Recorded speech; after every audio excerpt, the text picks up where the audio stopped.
So, good morning sir. Ngayon, i-explain ko yung sa Boolean function ng A and B sa question number 1 ng silen niyo po. So, bali dito, unahin natin yung since gumagamit tayo ng PEMDAS, which is yung una doon, dapat yung parenthesis.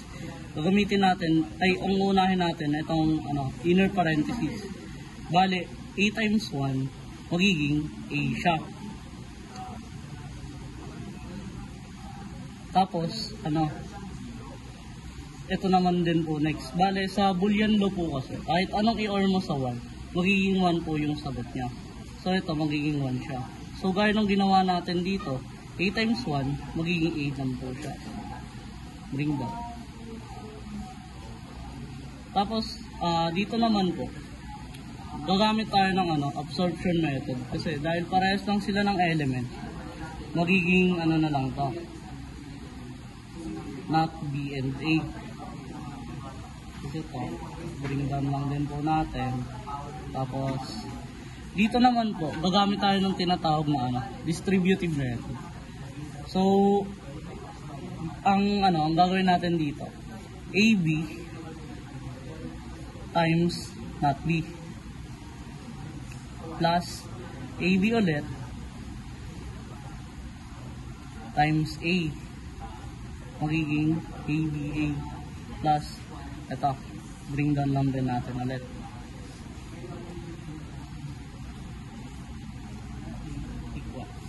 So, bali gaya ng ginawa natin kanina, ay dito naman pala, di pala nagawa pa. Dito, explain ko yung yung opposite elements. So, bali, pag may opposite element siya, gaya na ito, yung B, tsaka not B, magiging 0 siya. So, dito sa situation nyo, parehas sila. So, ito, magiging 0 na to. So, cancel na talaga siya. Tapos, dito sa dalawa na to, dahil parehas lang din sila ng element, observe natin.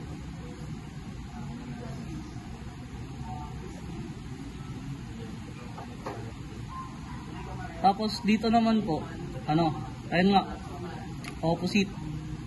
Magiging A na lang siya. Tapos dito, bring down lang din natin ulit. So dito, mapapansin nyo, dalawa siya, A and A. Bale, observe lang din natin siya. So, since single element siya and dominant siya, bring down muna natin ulit lahat ng elements. So, dahil single element siya at dominant siya, pwede natin makancel yung ibang element na meron siya doon. So, ito. So, ang magiging final answer ng function A and B